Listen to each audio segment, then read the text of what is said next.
Hello বন্ধুরা, আজকে আমরা একটি এমপ্লিফায়ার এবং আমরা কিছু কম্পোনেন্টের সাথে পরিচিত হব। এই জায়গাতে একটি রয়েছে ক্যাপাসিটর 35 ভোল্ট 1000 মাইক্রোফ্যারাড এবং এইখানে রয়েছে 100 মাইক্রোফ্যারাড 25 ভোল্ট এবং এইখানে একটি পিএফ লাগানো আছে যেটা হচ্ছে 400 ভোল্টের 04 জুল। তো আমরা দেখি এই জায়গাতে যদি এই ক্যাপাসিটারটি ইনসার্ট করি বা হচ্ছে এখানে পিএফ লাগানো আছে, পিএফের এইখানে তেমন একটা সাউন্ড আসছে না। তো এই জায়গাতে ক্যাপাসিটারটা যদি ইনসার্ট করি তাহলে বেসটা মোটামুটি ইনক্রিজ হবে, তবে এই স্পিকারের যতটুকু বেস আসার কথা সেই অনুপাতে বেসটা আসবে না, কারণ এই জায়গাতে ক্যাপাসিটারের সাইজটা ছোট।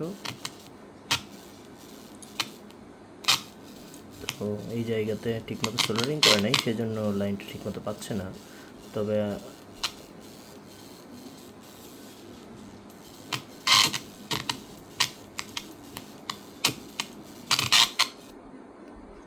সাউন্ডটা ক্লিয়ার আসছে না, কারণ ক্যাপাসিটার ছোটোর কারণে বেসটা ঠিকমতো ডেলিভার দিতে পারছে না। তো আমরা এই জায়গাতে বড় ক্যাপাসিটারটা লাগিয়ে দেখি, যেটা হচ্ছে 1000 মাইক্রোফ্যারাডের 35 ভোল্ট।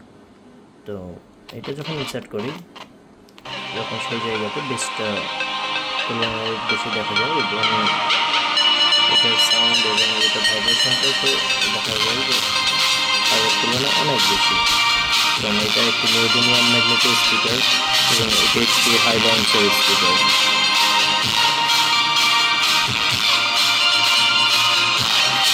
যখন ক্যাপাসিটার রেডি তখন সেই জায়গাতে জাস্ট হচ্ছে হাই ফ্রিকোয়েন্সিটা আসে, কিন্তু সেটা অনেক কম।